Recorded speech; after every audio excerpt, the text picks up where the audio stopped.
Welcome to Monday Night Live, the weekly training that guides professionals to financial prosperity. Join our community and let's start building your wealth. Okay, without further ado, we got some great guests tonight, guys. Joe and Jenn, Delle, Fave. I interviewed them on the podcast probably a month or two ago, and they did an excellent job. We're so much alike, and I realized I would love to have them teach a Monday Night Live class. So you guys are the lucky recipients of this.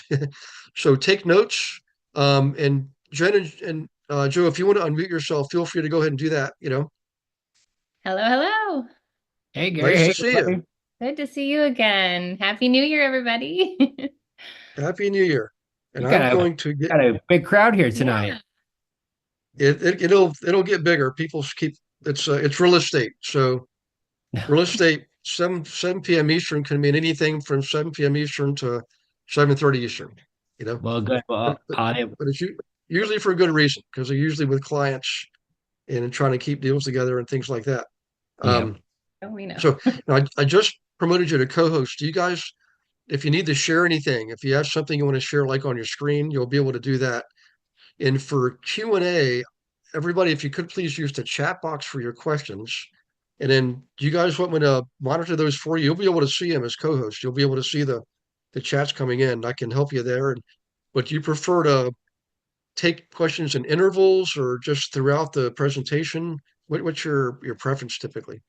I think we could take them as we come, so they're fresh on your mind. You get the answer you're looking for. Make sure we get them all covered.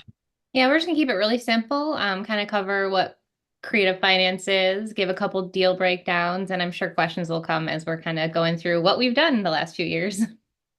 Excellent. So for everybody listening, so by the way, there's team members on tonight. There are guests, or there's sometimes friends or of the agents on the team. Sometimes they're investors. And even people like Joe Herbert is a guest, and I've interviewed him a few times. He's been in class a few times. He's a broker owner up in Erie and also an investor. And the guy we have next week as a guest is a friend of Joe Herbert's. So it's kind of a neat crowd, and it's across the country. From time to time, we do get some internationals, Canadians particularly, but mostly U.S. based here. So that's the audience. And for you guys listening, Joe and Jenn have a very sound, reasonable way to invest, and they're going to share with you some of that tonight and some of the ways that they achieve. How do you get the money, which is always the big problem of financing. How do you pay for these investments? It's a big mystery, and we're going to hopefully unravel some of that a little bit too. So you guys, welcome aboard. If you want to do an introduction, feel free, and then go ahead and take her away. Yeah. All right. Let me see if I can. This is always a fun part. Hitting present mode. There we go. So yeah, we're going to be chatting about how to buy real estate without banks or credit. Thank you so much for having us on tonight. We're really excited to be here. So yeah, we're going to kind of share who we are. Nice to have you. What we're up to. And so we're originally from upstate New York, Rochester. And in 2022, we had been at this full time for almost 2 years. And I looked at him and I said, I am not spending another cold, gray Rochester winter. Like, can we please go down to Florida for 1 month? And 1 month ended up turning us into a full-time residence now south of Tampa. So we are a homeschooling family on top of running our real estate business. And Joe can kind of explain a little more. Yeah. And, it's one of these things where it's exciting now. We're doing a lot of deals, but it didn't always start this way. I got a course my friend did off TV in the year 2000, 25 years ago. It was from Ron LeGrand, where he's talking about making $3,000 in 30 days, which I was 22 at the time. I was dead broke. Like, I had no money, and I was at a friend's house and he bought it. And I asked if I could borrow it because he never opened it. It was like brand new, still in the wrapper. And so after convincing him, because we were very good friends, that's what friends do, he let me borrow it. But I got my first deal after watching the VCR tapes and the audio cassette tapes I'd listened to in my car. A little over a month later, I got a deal under contract. This was a fixer-upper. I didn't know too much of what I was doing, but I bought this property. I did a double closing, and I made like almost $13,000 in that deal. which at the time to me, I have never seen a check that big in my life. So I was hook, line, and sinker in real estate because I was going to go to college to be a chiropractor and then chickened out at the last minute because it kind of freaked me out. But meanwhile, fast forward, I meet Jen in 2008 and she's a teacher. I have a job at a dealership and the market was dipping in '08. And I was actually finding properties listed on the market right in the MLS. And I was just putting in low offers. I would get properties. We were buying single family homes in the suburbs, the beautiful areas, but that fixer upper, and we'd make them beautiful. We'd rent it out. We would pull all of our money back out of it, going through the bank, and then find our next deal. It was really slow, one every year or so, not too much, but it was, how we got started. Got married, Jen walked away from teaching, and then 2016 comes around and we're refinancing out of one of our next deals, and the bank tells us, Joe and Jen, at 10 mortgages, we cut you off. And so that's where I felt like absolutely horrible because I knew we wanted much more than 10 houses because my goal was to get out of the dealership life way earlier. I didn't want to be the person retiring from the auto dealership. You work too many hours, you're working weekends, and I don't ever see my wife and I don't see the kids hardly at all. Fast forward, 2016 is when we started going down the YouTube channel university of learning what creative finance was. And that was really the art of buying real estate without using banks, without using your credit, and really like $100 down, which I didn't think that was real at the time. So we did hire a coach. They walked us through these steps of how to do this. And our very first deal that we did, it was just that. So our favorite thing to do is what we're going to dive into today is how do we get these deals, right? So what is creative finance? We're going to go over here, like even the 4 pillars to what is creative finance, because it could sound confusing almost. Yeah, like these words, term length, and all of this was so confusing. I was an English teacher, so for me, it took a little while to really grasp what this whole thing was. So take a photo, and definitely you're going to want to use some of these phrases if you're negotiating with sellers, which just means you're asking questions to see if you guys can figure out a win-win for both of you. And really what it comes down to is get really good at asking questions. Yeah, so creative finance was just going mostly directly to seller. We've done deals on the market too. But our very first deal we did with seller Steve, and we bought that house, a free and clear property with just $100 down. The 4 pillars that we talked about that we're going to go over, here's the most important thing when we look at a deal is what is the down payment? Our very top one is we typically buy with no money down, okay? Like that's verbatim what we ask the seller. But this is later on in the conversation. The term length, what's the most amount of time you'd give me till I get you cashed out? So my down payment, my term length, then it's going to come down to like interest rate and things like that. And then the purchase price, which is usually the most important to the seller, but it's the least important to us because on Steve's deal, and we're going to show you this example in a minute, we're able to buy that house at his price. It wasn't a fixer-upper. He did not want to put it on the market because he inherited it. It meant a lot to him. It's been in his family for a long time. But it wasn't going to take that cash offer where it was half off. Sure. Yeah. So this is the house. So we're going to go over it real quick. So this was the very first deal that we did back in 2017 that was creative finance. So the house was about 10 minutes from where we lived, inherited it from grandpa, had it rented to a friend, really wasn't making any money on the rent, just enough to cover like the taxes. He lived an hour away. So when we sent him a mailer, said, I want to buy your house. He reached out and he says, Joe, Jen, I want $80,000 down or $80,000 for my property. So I agreed that if we pay $80,000, we would do it on payments. And he said, yes, I would do that. I said, Steve, I typically buy with no money down. He said, okay. So as you can see here, I bought it for $80,000, but only $100 down to the seller. We paid, it was like $34.80 in closing costs total for all the recording fees, things like that. Now we did do a $500 payment and there was no interest. $500 flat. Now on top of that though, we did have to pay the taxes, insurance, which is only a few $100 more. So one of our favorite strategies we also learned when I could buy houses this way, we had rentals. And when I'm working, Jen's fielding the phone calls while being a stay-at-home mom with 2 little ones. Every time the light bulb went out or the battery in the thermostat, we had to send the guy over because the house is, it was just getting to be a lot. So when we learned how to do a lease option, This was one of the first houses we did it on. So what does that mean is instead of renting it, we were doing rent to own. So the family who actually moved into this house gave us a $10,000 non-refundable option deposit. The rent payment that they were paying to us was $1,250 a month. So we were getting some decent cash flow. The difference is our renters are responsible for all the maintenance and repairs. But this was a beautiful house. It didn't need anything. Mm-hmm. But if the light bulb went out or the faucet got a leak, they just fix it or call a plumber. And they know that, get into it, and they loved every second of it. Meanwhile, their purchase price, which was market value, was $120,000. So you could see we had a good bunch of free equity when we bought the deal. We're growing equity super quickly at $500 a month, plus we're cash flowing a handful of hundred without the maintenance and repairs. And I'll be honest with you, after we did this deal, I looked at my wife and I thought I was the caveman that discovered fire. I was like, oh my gosh, what do we have? How can I replicate this like 100 more times?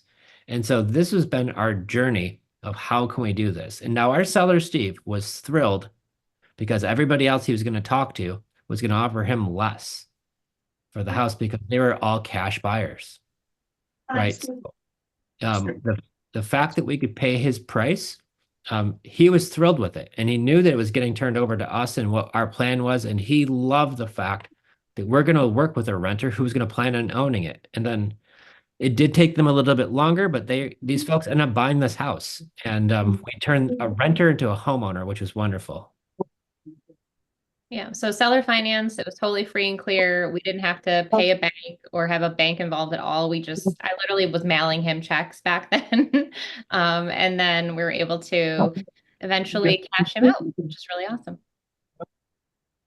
The next one, you guys drop questions in the chat.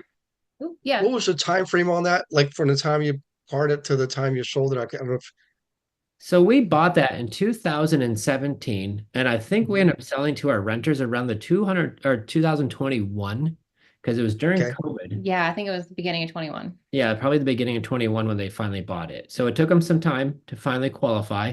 So if you think about it, we're paying off our mortgage $6,000 a year. Yeah. We're cash flowing. We don't have the maintenance calls or anything like that. They were thrilled they had this opportunity because they were a good family. They just had an incident happen where their credit took a hit. Mm-hmm. They never thought they were going to have the chance to own a home ever again. And so we have a great screening company that gives the idea of what it'll be like to fix it. We knew the time frame. They were hard workers. And here was an example, actually, Gary, I'm glad you brought this up. Because during COVID, the husband, Bob, actually lost his job because everybody did during COVID in upstate New York. And so he had to reposition to something else. So he did need a little bit of time. But these folks wanted to make sure no matter what, that they did not fall behind on rent because they understood what this opportunity was to them. So even when COVID, when in New York State, where we're from originally, nobody was paying rent. Our renters were still paying because it was a different situation for them. It wasn't just a typical landlord. So even in some of the worst situations that were happening, these were still really performing well. Yeah. And if you do the numbers, I mean, look at it in 4 years, the 80,000 you paid down by 24,000. So that leaves 56,000. And when you sold it for 120, that means more than half of that you got to keep. Plus, your net monthly is 1250 minus 500, which is 750. You know, Yeah. but that's you know that's an A plus. Yeah. And the thing I like about the deal too, if you really go back to the beginning, I helped the seller out, Jen, and he loved us. I mean, I'm not going to sound weird when I say this, but like he and I got into an argument. I met him at McDonald's to sign the purchase and sale agreement. And I'm like, hey, take the $100 for the EMD. And he's like, I don't want it. You guys are awesome. And I'm like, Steve, you have to take the $100. He didn't want it. So he was literally that great of a person. But the flip side of it too, like what you mentioned, we actually got paid to buy the house. Mm-hmm. So the little bit of money that we came up front for the closing costs and the $100 and the insurance policy, we got that right back a few months later when our renter moved in. And on a free and clear property, we usually get 90 days till first payment anyway. So we have some time to find our renter without making payments. Yep. Yeah. So the mailers were a question down here. We actually did yellow letters, and we did like a printing company, and it looks like it's handwritten, but it's just red ink. And Yeah, it's so simple. It'd be like, hey, John, my name is Joe. My wife is Jen, and we're interested in buying your house at 241 Haddon Road. Here's my phone number. And it was like signed Joe and Jen. And it looked like it was on a yellow piece of paper with red ink. It was actually a printer. It was so good. One of my old friends called me and yelled at me because she thought I was mailing her, trying to buy like her ex-husband's house or something. I'm like, no, it was a printer, but it looks that good. So he called and he said, yeah, I do have a property I want to sell. We were looking for absentee owners. So somebody who had a tax bill mailed to a different address. And that's who this was. And to answer Gabrielle's question, how much money to refurbish the house before renting it? With this one, I think we just painted like 1 or 2 rooms, and there was an old couch. We had to pull it to the curb, so I had my guys do that. and a TV. And a TV. But other than that, the house was turnkey. And this is where we learned, because before Joe and Jen were buying junkers, that we were making beautiful. And I had to manage contractors while working, and it took months, all this money getting thrown around. And with this, it was nothing. So when I learned how to do this kind of deal, and I don't have to get contractors and I don't have to do any of the things, and it's a turnkey house. It's usually just a clean out you have to schedule, and you can find those companies fairly easily. Good question. Yeah. So love Haddon Road. This house will always have a very special spot in our heart, for sure. And so this was another deal that we did actually right in the beginning of COVID. Zeb here is a minister. He had a property in upstate New York. It's a beautiful house, and it's like one of the hottest zip codes of the whole country right now, 14623. So if you look up that zip code, it's next to some of the best colleges in Rochester, some technical schools, University of Rochester and RIT. He needed to sell. They were moving to South Carolina. So he just asked of a purchase price of 145. He owed 140 on the house. So I just said, Zeb, if I were to give you the $5,000 down, I'm going to take over your payments. He said, yes. It was literally that easy. He needed the $5,000 to help get the U-Haul truck and move the house down to the Carolinas. Down, yeah. That was it. He has a current mortgage. Now, this is where I learned I could buy a property, take ownership of the property, but the loan stay in the seller's name.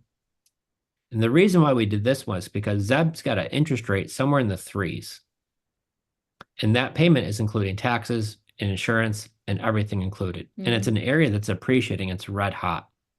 As you can see, for what we bought it for and what we still have a rent to own buyer in there right now. So they're currently still renting. Yes. So when we bought that house, we put down $5,000 to the seller. We paid some closing costs. We own the property. We did return the kids' laptops back to the school, because when we buy as is. And the house was clean. It was spotless. It was great. But they did leave the laptops, which we had to return to virtual schooling back in 2020. Yeah. So we found our renter short time after who would do rent to own. They moved in. They gave us $18,000 to move into the property of a non-refundable deposit. Their rent is $2,095, so the cash flow is pretty decent.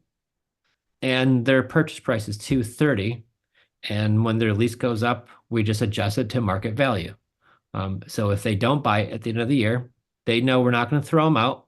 We'll just renew the terms and make sure wherever they're at, it's market value. They're thrilled because they love the house and they're making it home. We love it because we helped out Zeb. He's been able to move the family, get a new mortgage on his new property because of how we bought it and did the paperwork. So it was easy peasy, lemon squeezy for him.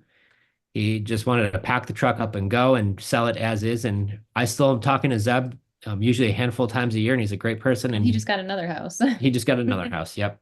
So this was a really great deal. And this was Zeb and his wife before they were leaving, like at the attorney's office closing. So.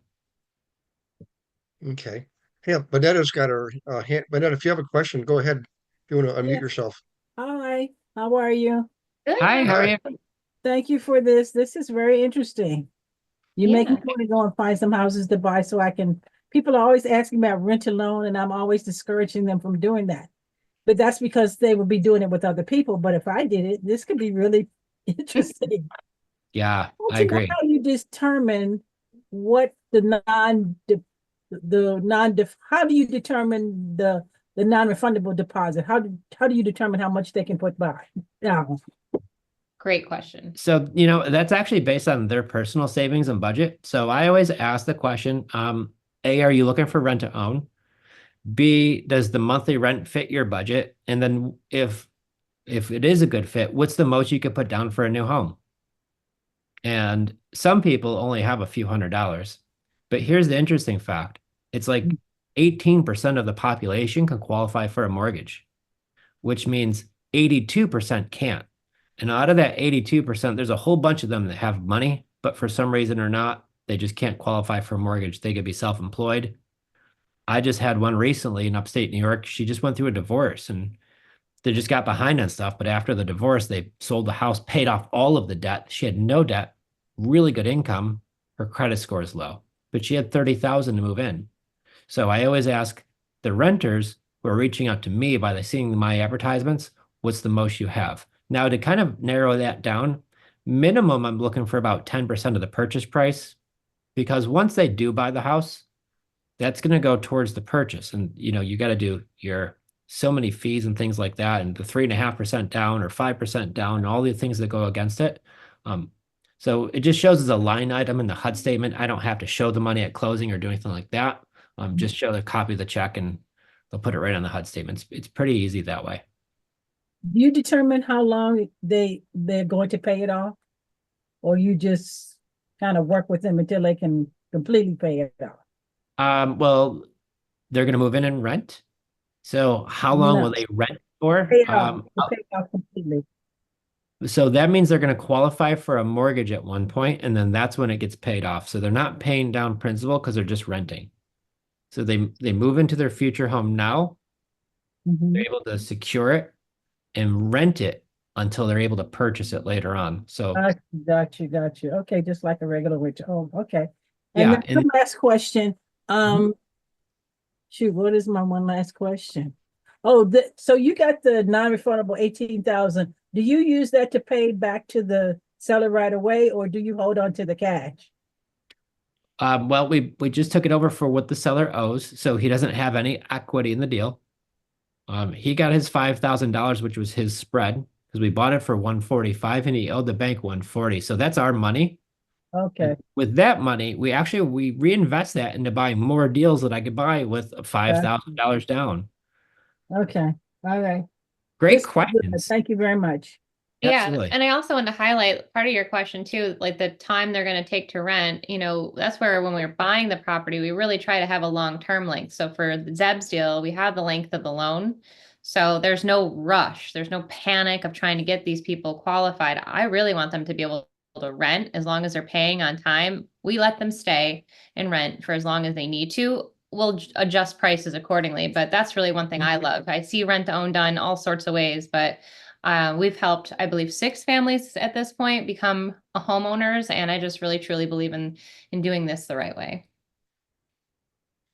Thank And you. Ivan, who lives here, absolutely loves this house. And the Yeah. family, I mean, they just are thrilled that they have the family over all the time. It's just they are thrilled with this property. So for us, I'm never going to throw them out if the 2-year term comes up. We'll just renew it. They're great people. I've always learned if they're treating the property great and they're paying on time, just set it and forget it and let them do it until things could line up. And we have a screening company going into it, so we have an idea before they go in if it's a good fit to make sure it all works. And once you cross all your T's and dot the I's, and your point is doing it the right way, that's the key. Does this company work all across the country? And are you going to share that with us? Yes, I'll drop it right here. It's screenthetenant.com. No, that was easy. Yep. We don't have an affiliate or any sort like that. But we've interviewed them before on our podcast, and they go over it's the easiest thing to do, and our renters pay for it. You get your own link through them. Screen the Tenant's great. Yeah, really great couple out of Pennsylvania. Mm-hmm. Good question up here. Yeah. So is this called a subject to deal? Okay, so it's very close to a subject to, but it's no. We actually buy on a wraparound mortgage, what they call it. So the real difference is subject to when we started in New York. You're going to have a lawyer representing the buyer and the seller. And to have two lawyers agree to doing a subject to deal in New York was like so hard. What we learned, because if the seller does a subject to, they're just deeding you the property and you're going to be making the payments directly. But if the buyer stops paying, what protects the seller? They don't have much. They don't have anything. So when we Right. do it with a wrap or a wraparound mortgage, it's the same thing. They're going to deed us the property. The loan's still going to stay in the seller's name, but there's a new note created saying that we're making the payment. And then if we don't, they can foreclose on us. And that note gets recorded with the county. So it's actually more expensive, but it's a thorough way to protect your seller and your buyer, because once my seller, Zeb here, wanted to qualify for a new home, we had to show the lender that we're the ones making those payments. So we had the note, and then we showed us making the 12 payments from our bank account. So it helped wipe out his debt to income ratio, so where he could qualify for the new mortgage and not be an issue. So that's why it's very similar to subject to, but finding an attorney who will do subject to, they can be tricky. That's why we buy it with a wraparound mortgage. And it's the same thing that works in all 50 states, because we've done deals in North Pole, Alaska, down to Florida and New York and so many other places, and that's what we do. All right. Thank you very much. Yeah, You're welcome. absolutely. And so, yeah, this happens to be upstate New York, outside of Rochester. I love that area. It's still really great prices on the properties. You can cash flow well. And then we do have properties down here in Florida as well. So really, as long as the numbers are making sense, and ideally maybe a little more landlord friendly, lean that way. Yep. Yeah. And when somebody gives you 20, 30,000 to move into a property, that's my insurance policy that they're going to behave. Yeah. Right. They're a different Mhm. client than a typical rental. So if I'm going to do that, this is definitely the strategy to do. As Yeah. far as a target price, I don't know if you have that acquisition. Rochester's a good college town too, you know? Yeah. So, And Yep. if you notice lately, Buffalo, New York, just an hour away, got rated #1 in the complete nation for new home buyers to buy a property. Mhm. So it's just, you could get a good home. We moved to South Florida, guys, and let me tell you what everything costs here in Sarasota and Tampa. My gosh, I miss the back home prices, because everybody thinks you're a bunch of rich New Yorkers, but this is like for here in one of the great school districts, you could still buy a beautiful house for $200,000. Right. Yeah. In Florida, the lot's at $500,000, right? So it's a little bit different situation. So it's a great area to buy, especially for this. And another thing too, even though you're in the Northeast in New York, and Mhm. obviously it's more, the state is generally more tenant friendly. When you have the towns like Rochester and other places, like my sister lives near Cooperstown and Oneonta, they tend to be more conservative. They're more, you know, they're pro owner. They're not anti-tenant, but Mhm. it's, you know, the owners still have the rights that they should have. But hey, by the way, Thoy, you had your hand up earlier. If you still have a question, go ahead and unmute yourself.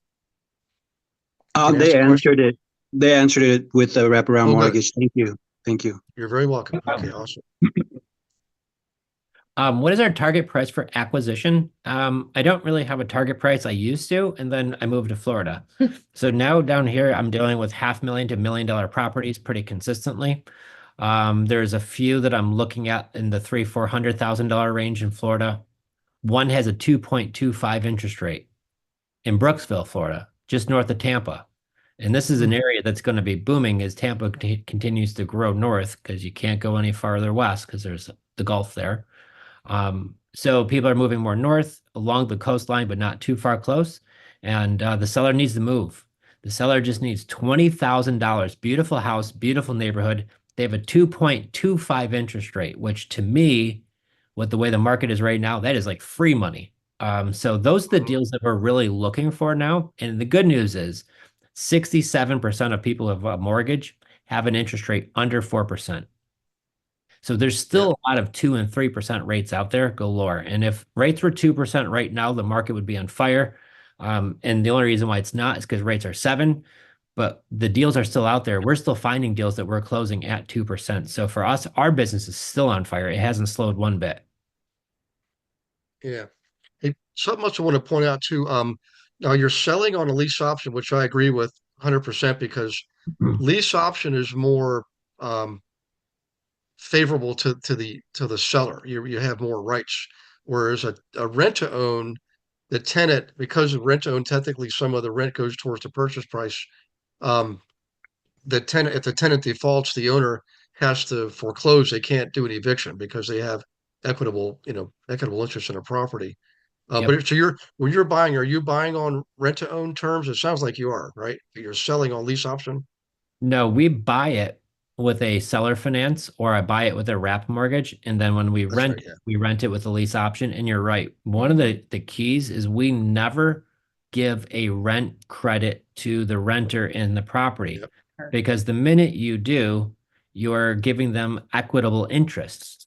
We do have a special form called the down payment assistance form, though, that anything they pay above the rent will get added to their non-refundable option deposit. It comes in a separate payment.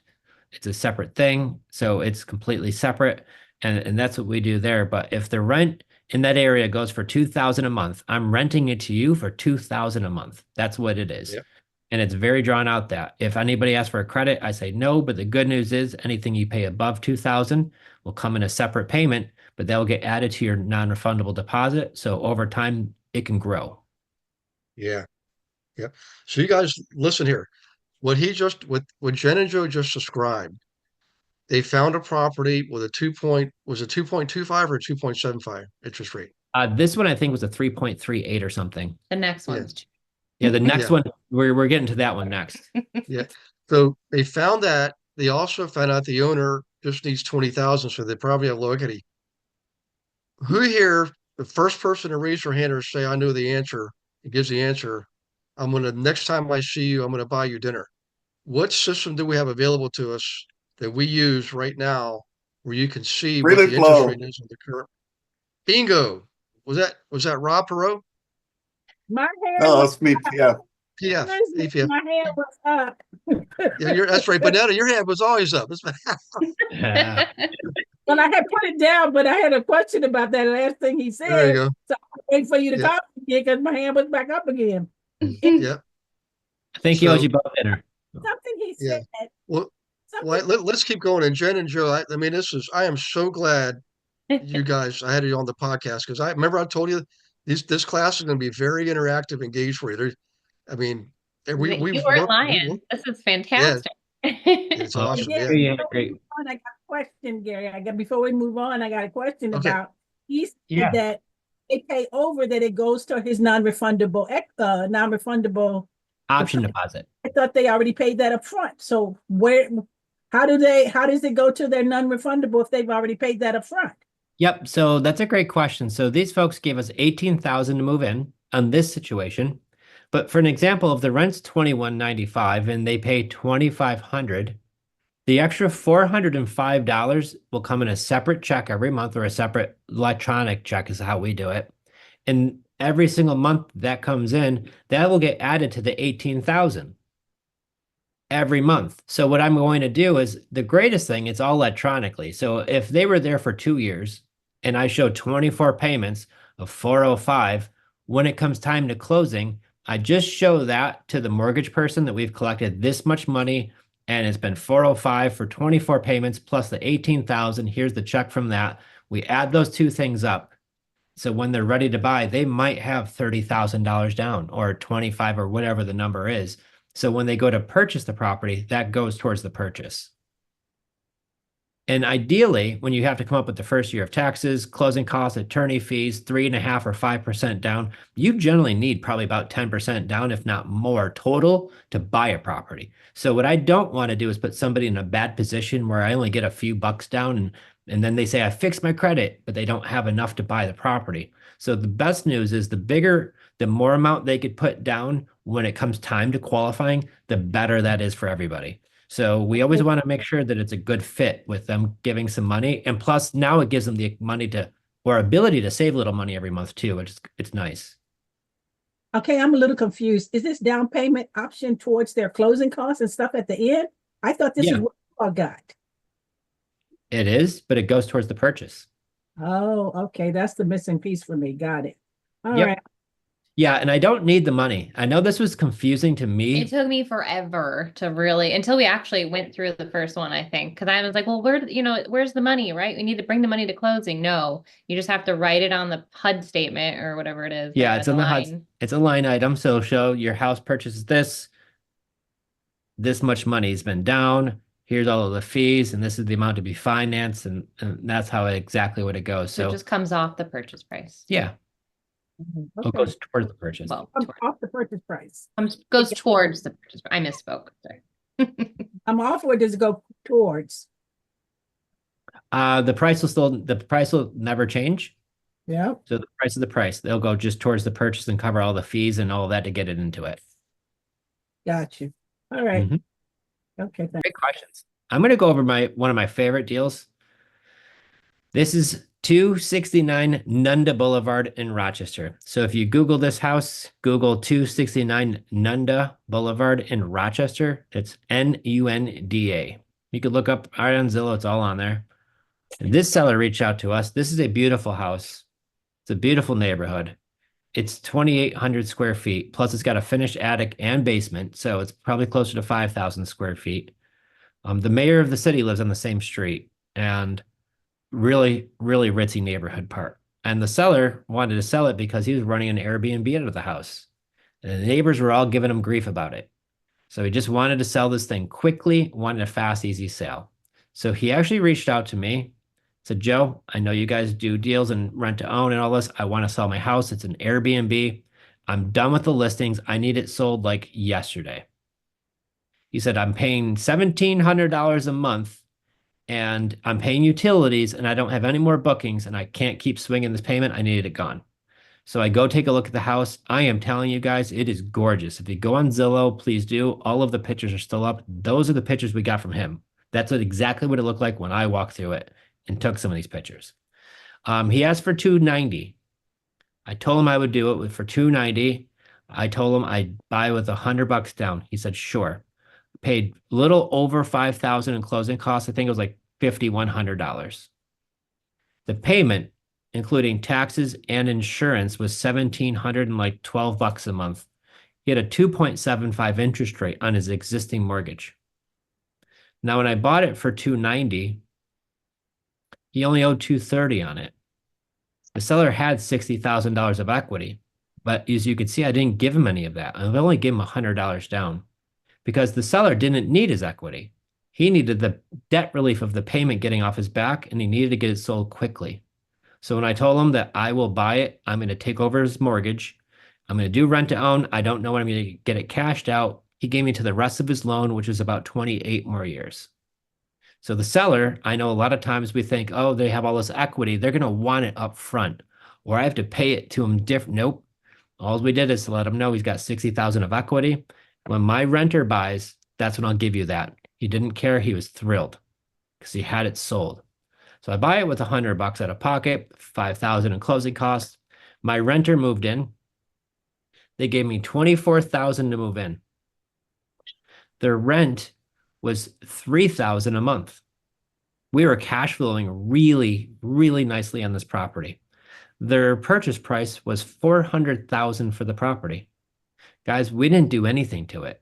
Oh, I apologize. We did. We put in smoke alarms and carbon monoxide detectors because I'm a freak and I want every level to have all of the more than enough.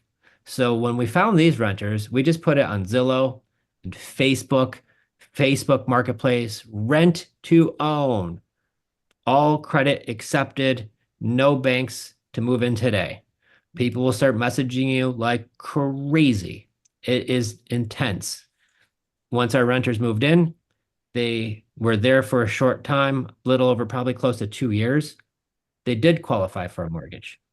They did buy the property. And we took that $100 deposit with $5,000 down and turned it to $136,000 in profit in 2 years. The most depressing thing, yes, it was awesome. We did turn a renter to a homeowner, but the most depressing thing of all wasn't losing a door. It was paying off a 2.75 interest rate loan. Kind of hurt me, right? Because you'd love to keep those forever. but we did help our renter turn to a homeowner of this absolutely stunning house, and they are more than thrilled. There's a pretty big family. So why would somebody sell? I apologize. Why would somebody sell a beautiful house in a beautiful neighborhood or any one of these houses? We have a whole list of reasons why. I stopped trying to figure it out. Sometimes they're relocating. Sometimes they're in the middle of a divorce. Sometimes it was a failed Airbnb, like something like this. There's many reasons why they don't need their equity up front, or sometimes they don't even have equity. But these are beautiful houses and beautiful neighborhoods. If you can notice from each one of them, they're not junkers. These aren't fixer-uppers. So when I was a new investor and a seller who was a motivated, like scale of a 1 to 10 was a complete 10 motivation, on a turnkey house like this, I couldn't help them because I didn't understand owner financing. So I think of all the deals that I missed out on that I could have bought even more properties with just something as simple as $100 down. If I truly understood how to do this, how do I find these people? How do I analyze these deals? How do I do this paperwork? Because it was confusing to me. And I got to say, from doing it for the last 8 years, we've really kind of refined what that looks like and broke it down easy to where now our 10-year-old son and our 12-year-old daughter are part of what we get to do. From time to time, they help with follow-up and content and just trying to make it fun. And that's part of the process, having fun while you're doing it. Hi, I just want to take a moment to thank you for watching a recording of the Monday Night Live class. Hope you're getting a lot out of it. I'm sure you will. I wanted to let you know that, you can come to Monday Night Live whenever you want, but you can also participate more with the team. Why don't you set up a call with me, a one-on-one strategy call? I can go over everything with you, show you everything that we have to offer. For example, did you know that on our team, not only do you get your leads, we actually give you your own account on our lead gen system. So this puts you in control. You're not waiting on somebody to hand you leads. You get to pick the ones you want. Okay. Huge difference. We have 21 of our own proprietary marketing campaigns. They're all copyright protected. We're the only ones that can use them. Okay. The coaching is absolutely one-on-one. We got 3 coaches. We even have a 4th success coach that we have access to. Okay. One of left fewer than 100 in the world. Okay. One-on-one coaching.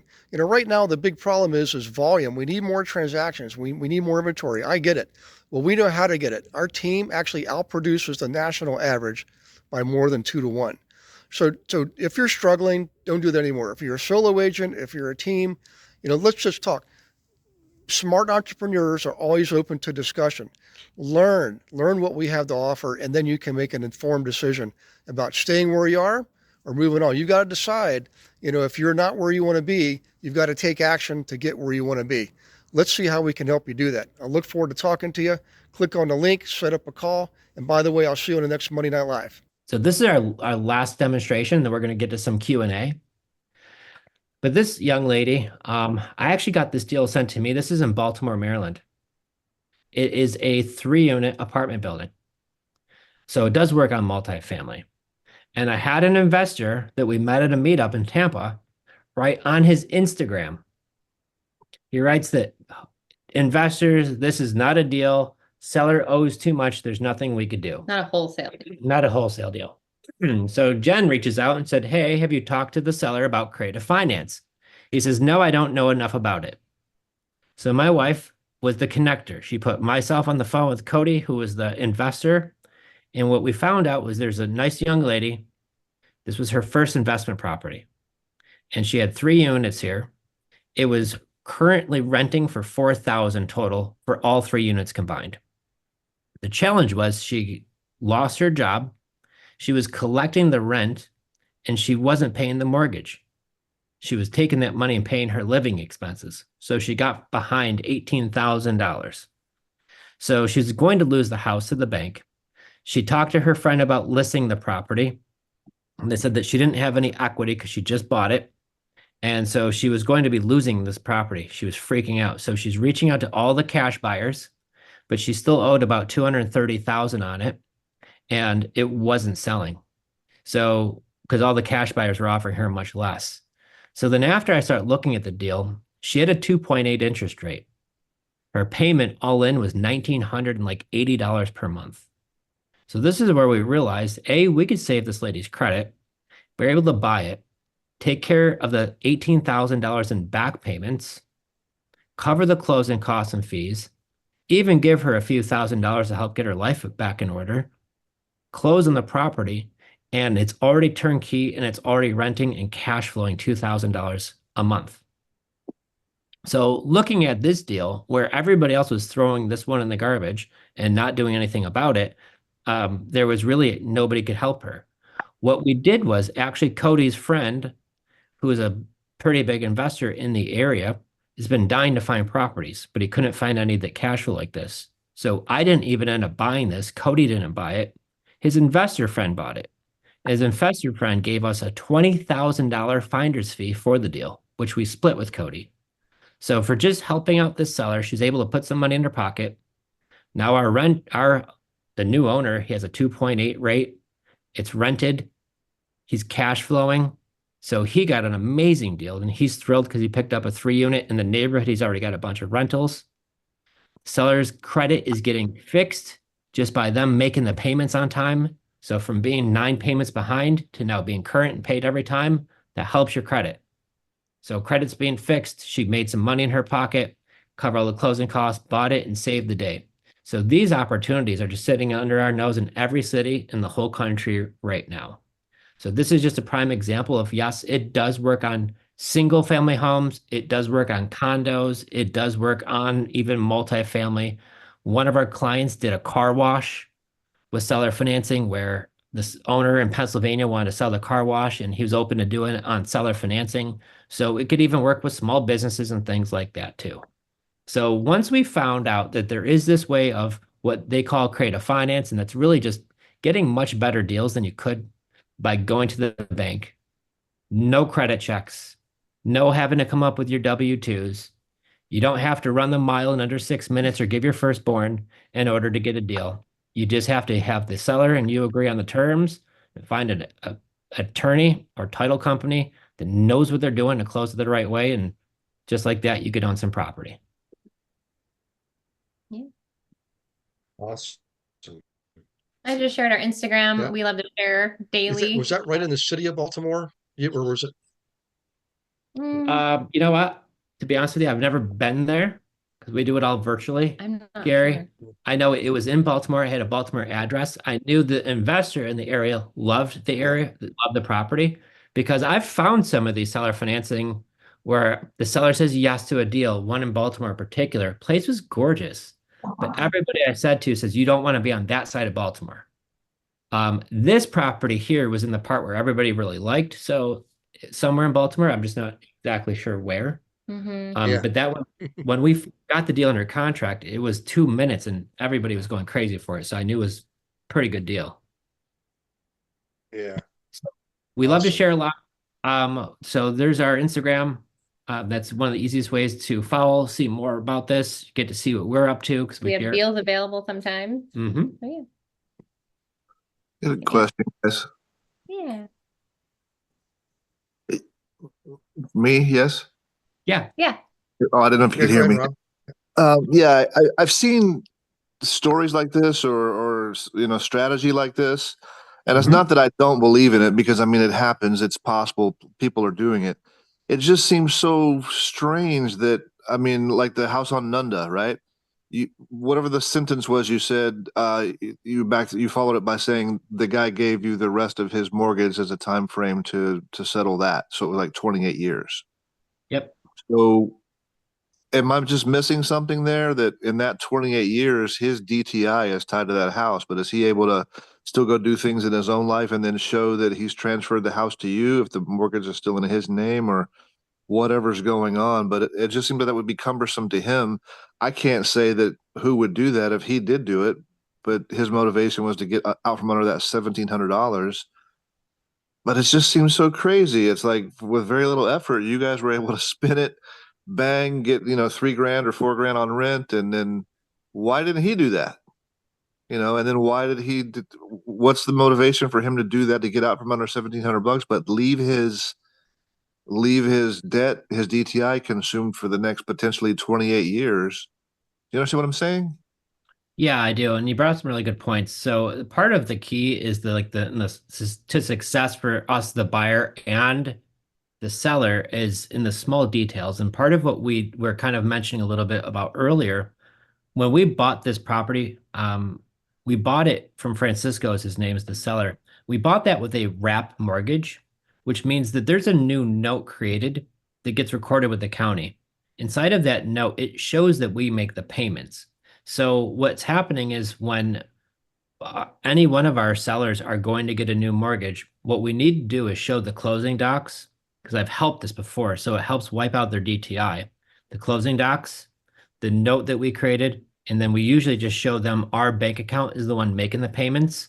So the incoming payment washes out that debt, so they're able to qualify for another mortgage later on.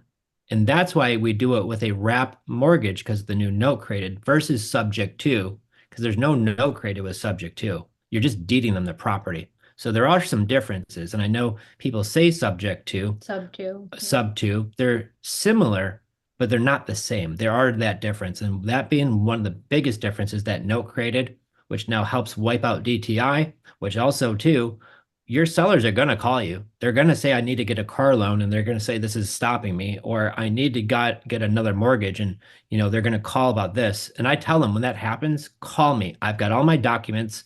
I'll help. And every single time that we've had happen, it's never stopped them from getting a mortgage. Every single time. We just did another one of these recently.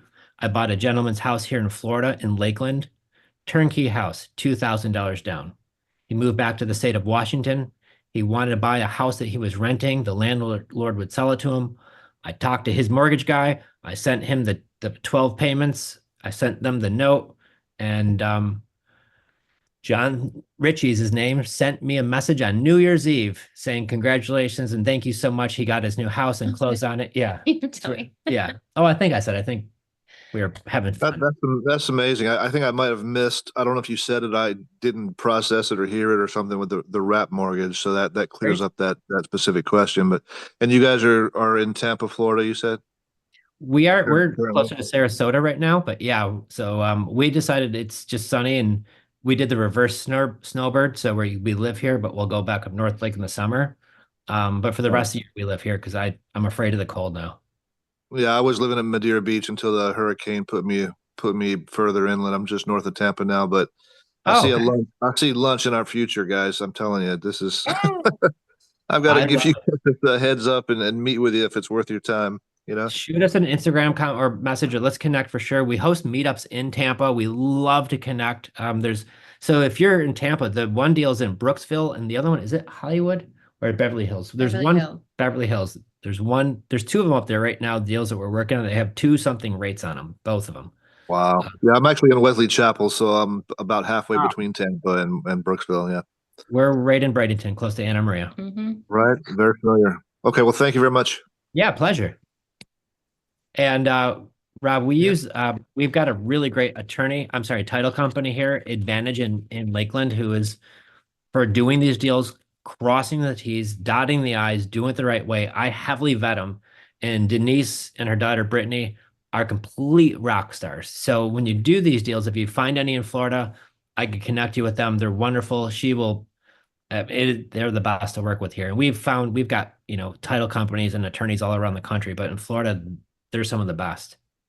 Great. Yeah. Okay. I'll at least for now. I don't know if there's another point of contact for you, but at least for now, I'll find you on Instagram. on the Instagram right now before the close of the session. Yeah. Okay. Yeah. Here, you know what I'll do too? I'm gonna type my cell phone number. Oh geez, he does this. Just text. If anybody wanted to, shoot me a text. But if you just want to know what he has for breakfast, he has eggs. Yeah, nothing special. My cell phone number's in there. If anybody wants to shoot me a text or connect. Thank you so much, man. Thanks for being that accessible. That's awesome. Exciting to meet you. I have a question. Personality test. Meeting people was like super high and connecting. Off the charts. Yep. Off the charts, I was told. Who was next? I didn't. Well, I've got to ask: is Ron LeGrand still using VCRs and old cassette tapes like that? Probably. No, I have his VCR tape. It's like right over here somewhere. I just was showing the kids the other day. We kept getting asked, you guys want to see what we use for our Facebook ad? Take a picture. All right, that's what it is. Oh, cool. Me holding this, that's it. So you can Photoshop it. Wait, the secret Full sauce. price for your house as is, any Full condition. price. Yeah. Yep. And I looked up a VCR. They're like $700-800 to find one now. So if you have an old VCR, save them. They're only going up in value. They're not making, many ones.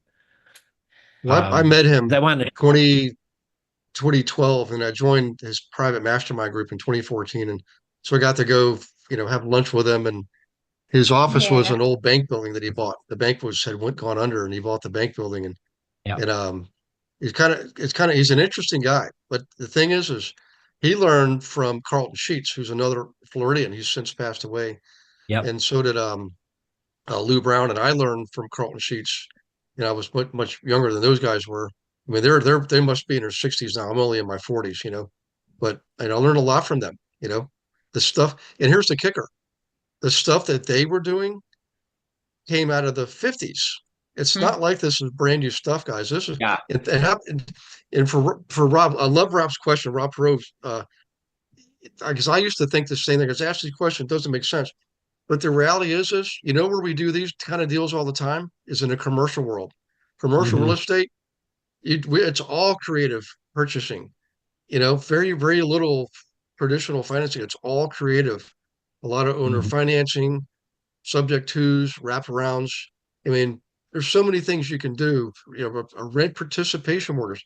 So what Jen and Joe have done with the increased rents, they could use that technique where they tell an old seller, say, look, we'll share with you some of the success of this property.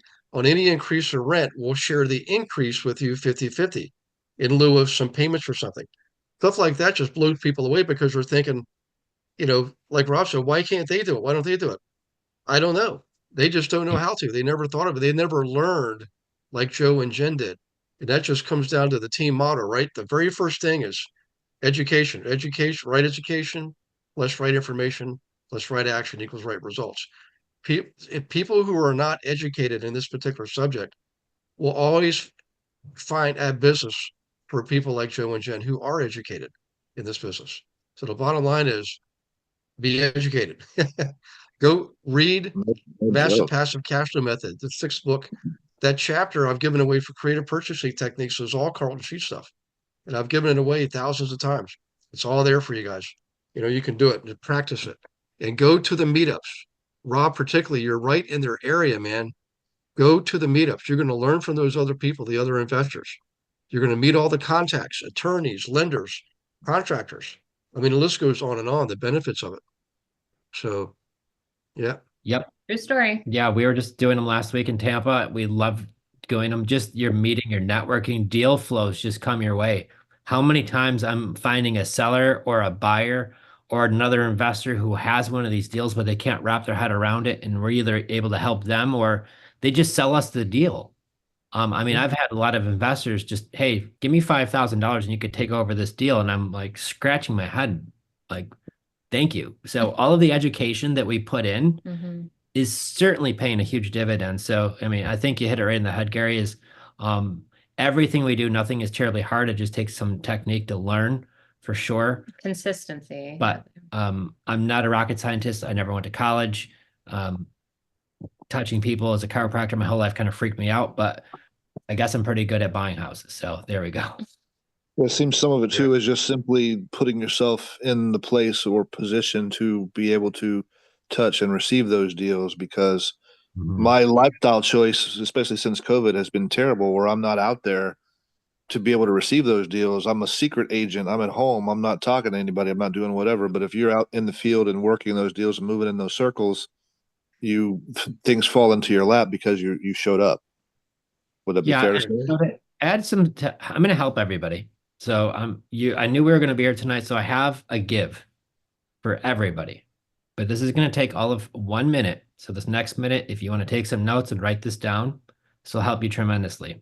I've got people all over the country getting these deals, getting leads, doing wholesale deals. But I've learned this from Ron LeGrand 25 years ago, and he's beat this into my head for 25 years. that if you're a real estate investor and you don't have leads, you don't have a business. Okay. Period. So the first thing we did is I did a mail drop. I spent $5,000 doing direct mail. Those yellow letters we're talking about, it's like $1.38 a level per letter shipped and printed right now. Back then it was like $1.25. Stamps have gone up. But what we learned was how to get incoming leads for free by using Facebook. So I'm going to tell you exactly what we do. And I got a lot of my friends and clients who literally tell me I've got leads pouring out of my eyeballs. And it doesn't cost any money. I'm going to share with you guys how to do that. And if you go to my Facebook and you look at my story, I literally put up there 4 hours ago. I had one of our guys say, I got 334 comments on my last Facebook post. It's in my story. Okay. What would you do for 334 leads for free? How much would that cost you if you had to buy 334 leads? It's thousands and thousands of dollars because I spent $5,000 and I got like 60 leads. So just kind of break down how much that would be. So what we do is from my personal Facebook page, I'm looking for the area that I'm going to buy. But it's going to be in Cleveland, Ohio. I'm going to go in Facebook. I'm going to hit the search tab. I'm going to put in Cleveland, Ohio. Then I'm going to click groups. It's going to show me all of the groups in Cleveland, Ohio. And all of those groups that have 10,000 people or more in them, I'm going to join them all. It could be the yard sale group. It could be the garage sale group. It could be I Love Cleveland. It could be Cleveland singles, looking for other Cleveland singles. It doesn't matter. If the group's got a lot of people in it, I'm joining them all. Okay. That does take a little bit of time to click, click, click. Some will ask you, are you from Cleveland or zip code? I'll just put whatever, right? I want to get in the group. Once I'm into these groups, I just make a silly little post. And I'm going to warn you, if you do, people are going to reach out to you and say, I have a house I want to sell. It's not on the market. So only do this if you want to get leads. But what we write, exactly what we write, and please don't change it, because if you do, I've tested this for the last million years and I found the one that works the best.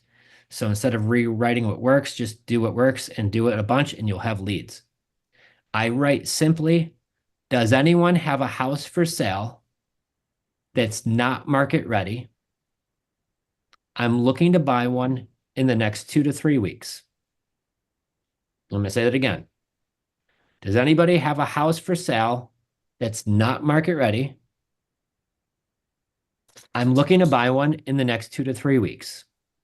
But before I hit submit in that group, did you know on Facebook, you could actually make the background color like a blue or a pink, or like there's even like the poop emoji one. Don't do that one. Doesn't work that good. But I usually like the blue or the pink one.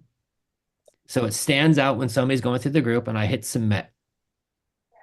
Now the key is I put that into 5 groups every day, 5-6 days a week.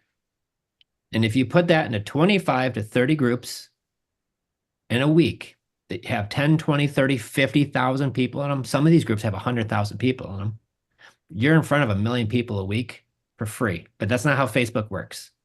You put it in a group, usually it's only 7% of the people in that group could see it. But my message could get in front of legitly 50,000 to 100,000 eyes in 1 week for free. This works everywhere. Now you're going to have people reach out to you. They're either going to send you a message or they're going to comment on your post. I've done deals both ways. So those are all warm incoming leads. These are people who are reaching out to you. You're not cold calling them. You're not bothering them at their job. They're reaching out to you saying they have a house they want to sell. Now you just start having some calls, guys. Get their phone number, get the address, get on the phone and see if I'm offering them. Is it a fixer upper where I could just maybe offer them a wholesale deal? Or if maybe I'm an agent and it's a great way to get listings if I'm also an investor. Because some of my investor friends are also agents and they say, I don't want to do seller financing. I'm just going to list it. Well, a lot of my agent friends will say, hey, I'm an agent. Why don't you just list it with me? And it's a great way to get listings. It's a great way to find deals. It's a great way to get connected for free, no matter what part of the business you're in, just by using social media. And when I started 25 years ago, there wasn't Facebook. You could fax somebody something through a fax machine if you had their number, but that was about it. And it's never been easy to communicate with humans ever as it is today. It's 2025. We're all on Zooms in different parts of the country, and here we all are. So using social media is a way to be social and to connect. And I could do this if I want to join groups in Kansas City. I'm joining groups now. I'm posting later on. I'm getting leads short time after that. No matter wherever this is, and you don't need a marketing budget. So in some markets where it's very expensive to market in, this costs nothing. And good news is there's millions of Facebook groups. There's like 10, 12 million. I forgot what the number is.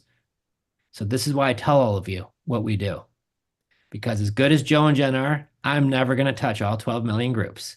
So everybody go get it, because there's leads out there, there's deals out there, and there's more of these sellers out there than any one of us combined could help. So just that's some of the secret sauce that's been really super effective. Make sure you pick out a good color, keep the post the same, do it consistently. And I mean, some of these checks that we've gotten from that, and a lot of our friends have too, are enormous, and there's no cost to it, just some time. So either you do it, you pay some of your kids or family or a virtual assistant to do it for you. However you do it, do that consistently, and you'll have people reaching out to you in abundance. Oh, Joe, Bam. Yes. I have a question. Yeah. When you're joining these groups, and you said you just put some sort of zip code or something in, are you using a zip code in their area, or are you using yours? So, I mean, I'll give you an example. I live in Bradenton, Florida, but I might be joining a group in Columbus, Ohio. Right. And like, where's your zip code? You know what? I could put in mine, or I could just find one in Columbus, Ohio, and just pop that one in there. Just Google it, right? The choice is yours. Some of these groups, I'm going to warn you, there are some tough cookies are the moderators, and they cross all the T's and dot the I's, right? And so that's fine, because I'll be quite honest with you. I've had once in a while a moderator say, Joe, you can't post that on my group. And I don't want to upset them, so I leave the group so I don't accidentally post it in there again, because I don't want to upset them. Sure. So some of these groups have questions to join. Some don't. Some just want to know, like, hey, what are you doing here? I'm like, buying houses. Write anything. Admins are slow. I'm an admin in a few groups that have like hundreds of thousands of people. And I look, and there's like all these posts that didn't go through because it needs an admin to approve them. Some do, some don't. So here's the rule. You're going to post this. Some of them either get deleted. Some never make it on there. It's just a numbers game, but you'll get a bunch that do. And the idea is to get 5 to actually get on there every day. So sometimes I might have to post into 6, 7 groups, but then what's going to happen, just like anything else, you're going to find your favorites. I know there's this word of mouth Sarasota group. Oh boy, they get lively in there. And when you post in that group, you better expect to get some comments pretty darn quick, because these Florida people are cut from a different cloth. In a good way, but it's fun. I'll tell you what, I feel sorry for all the students that are not on the call tonight, because what you just gave them was pure gold. Yep. You know, That was joining groups, posting that short message. I mean, just repeat, or just being persistent. And I think, Jen, you said consistent. You have to be consistent and persistent. And if, guys, for all of you who are agents who've never done investing before, I know you're supposed to because you're on the team, and always wonder is how these investors doing this stuff? Why am I struggling so much? It's because look at what they just did. You know, It's insulting that it's so simple. totally free, totally free. You know, no excuse. so and you guys have a tool called Really Flow that gives you even more of an advantage, because you can research all these people and find all these people. You just have to use it. So remember, we started real quick here, guys. So we're going to talk more about this once Jen and Joe are wrapped up. But the accelerator program has begun. If you don't know what it is and you're on a team, I'm sorry. We've promoted it. We've talked about it. We've texted it. We've emailed it. We've had meetings on it. You know, you have to engage and pay attention. That's just part of life and part of business. You know, we've already started, and we're going to use this in that program. We're going to meet, we're going to work, we're going to execute, we're going to succeed. We're going to start as a team, we're going to end as a team, we're going to win as a team. Not everybody on the team's in this. There's 100 of us something on the team. There's only 40 something of you here tonight. And if you're not on the team, you don't know what to talk about. it's just because you're not on the team. This is something that came to the team. We made once a month on a second Wednesday, just the true GIA team members.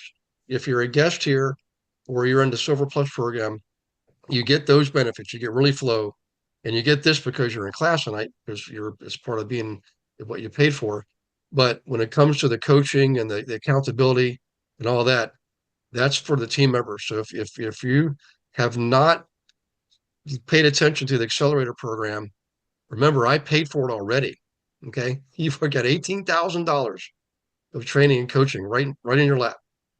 And all you got to do is say yes. So I would, if you're, there's already a waiting list. I don't know, Tom, did they let you in? Tom Z? Did you get your account set up? Not yet. I'll let you know. Yeah. There's a waiting list, guys, right? So just remember, once those spots are filled up across the whole down line, it affects everybody. Right now, our group, because we have such a big group, we're allowed more people. So, Jenn and Joe, I'm sorry, I got off on a tangent there, but we started a new program this year that is, I mean, I'm not going to let up on everybody here. They're going to see a new coach in me, a new side of me this year, and I'm still the same Gary, but no excuses. I'm not going to be soft on people that don't, engage and participate. Right? You have to take advantage of what's in front of you. It's just the way it is in sports, business, military, any walk of life. Investing. Joe and Jenn, I guarantee you, every day when you guys wake up, do you have a plan that you execute, like a daily, weekly basis? Yeah. Every single day. Every single day. Yep. And it's simple. What you just gave us was so simple. I mean, most Facebook stuff that we deal with, they're telling you got to spend, minimum $10 a day on advertising. No, you don't. You have the right messaging. The people will take care of the growth for you. When you put a message out there that appeals to people, they're going to share it. They're going to like it. They're going to comment. That's how you get the free juice. That's how you get the free juice. So I don't want to steal the show here. This has been an awesome class. Joe and Jenn, any words of wisdom you want to share with people? I'm assuming you got through the content, in spite of all the questions we had. So, yeah. It was perfect. No, I think at the end of the day, if you're a little bit nervous, that's a good thing, right? But you're supposed to challenge yourself. You're supposed to, like you said, show up with a plan, execute the plan, and just do it again and again and again, and you will succeed. So just know that we're an Instagram or a text message away. So yeah, if you find a deal, you have questions, reach out. We love connecting and networking. And if you're ever down in the Tampa area, definitely let us know. Well, if you don't do the deal in north of Tampa, the one with the low interest rate and the guy only wants 20 grand, let me know ASAP. Absolutely. Absolutely. Yeah. And you know what? Gary brought up a great point, guys. Having community, having, Gary and everybody here to just be there for each other is really the key. So showing up to class is half the battle. Second half is taking action on the steps that you're learning, because, as much as you want to learn, without that next step of taking action, it's all for nothing. So the thing that I've learned the most, and this has been from my start, there's a lot of things I didn't quite have all of the answers to, but I took action. I started figuring some things out as I was going, and then I had great people to turn to that when I had questions I didn't know the answer to, somebody like Gary or somebody who's done this before, where I could ask that question, get my answer quickly, know I'm making the right decision, and continually to move forward, just one small win at a time. So number one rule, get your leads up. If you don't have incoming leads, whether you're an agent or you're an investor or you're both, get yourself some leads. And number two, learn some strategies, multiple strategies that we could help people in all types of situations, on the fixer-uppers and the pretty houses. And then at that point, just start getting some leads, guys. And everything that we do, I guarantee if you do what we just talked about, I guarantee it. In under 30 days, you're going to have incoming leads reaching out to you with off-market properties. And the only reason I'm giving you 30 days, because I'm going to anticipate you don't do anything for the first 29, because it really only takes one day. So if you do it on day one, then I guarantee you'll do it in day one, right? But I'm going to give you that 30-day window just in case I don't do it on weekends or something. But it's literally that quick. Or even just putting it on your personal page. One of our clients did that, and she's an agent, and she was able to help someone, paid a referral, and it was just all around. So yeah, it's probably one of the easiest listing techniques that I've seen. You know, Tell the world what you do. Yeah, That's believe it. it works. It's what they Thank do. you so much, Gonna, Gary. you're welcome, guys. I really, again, I can't thank you enough for being here and doing this, and just on your own time, just being good citizens. And next time I'm down there, Rob and I will. Rob, I'll split the bill with you. We'll both take them to lunch and get a bite and a beer. Absolutely. 'Cause Joe and I are going to be BFF by then, so no I problem. love it. I love it. Well, good. We'll Well, go. thank you for having us We'll on. be petting the manatees on their bellies and all kinds of fun stuff. You know. Oh, Hey, I already sent in a friend request on Facebook. Okay, perfect. There you No, go. that is huge, guys. To second and mirror what Gary just said. I mean, you guys aren't selling anything. You're not come sign up for this. Give me $500 for that. No, you're just here paying it forward. Bless you guys, man. Yeah. What Gary said, there was many people who before us taught this from even the 50s, and there's probably before that too. So I just feel honored I could be part of that sharing, right? Just sharing. I've heard LeGrand's name probably 6 times in the past 3 months. I think it's funny. You know what? The man. He's the absolute best. We get to hang out with him a couple times a year, and he's a pretty awesome guy. Yeah. There used to be an old saying in our mastermind group: if you haven't been yelled at from Ron LeGrand, you haven't lived yet. You know.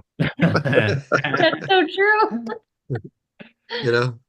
So he's a funny guy. But hey, Joe and Jen, I'm going to keep the guys on here for a little bit. You're welcome to stay on.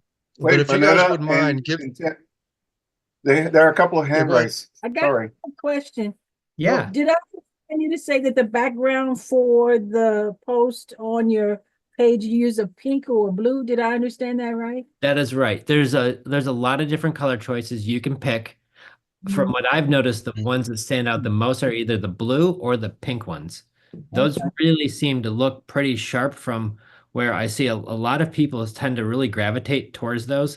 But I've tried all different ones just to kind of split test to see what works and what doesn't work. And they all work, right? But the blue and the pink especially like really snaps well. So if you're scrolling, it catches your eye and you stop and you look at it versus having the same words, but with no colors, backgrounds, it doesn't show as well. So I would definitely do something like that.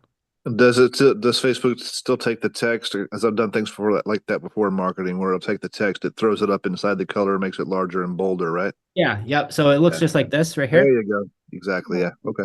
And then this one just got 184 comments on it. But does anyone have a house for sale? It's the blue background for that one, but they do the pink. I've seen the actual poop one. I did not get many responses on that one. I think like they want to sell me like a rough house or something. It didn't work. But the plain blue is my pride and joy. That's great, man. Yep. Thank you so much. That was a really nice, a real, I don't know, a real that piece of knowledge that you shared with us. That's awesome. That's probably one of the best ones I've ever heard. So thank you for that. Oh, I am so glad. I am happy. That's what we're here to do. We were thrilled to be here tonight and get to hang out with all of you. And we're going to make sure that we have some gifts for all of you for being here, spending, Monday night with us. So we're just thrilled we could be here. Thank you for watching this episode of Monday Night Live. Be sure to subscribe to our channel and go to realestatewithgarywilson.com to join our community and start building wealth today.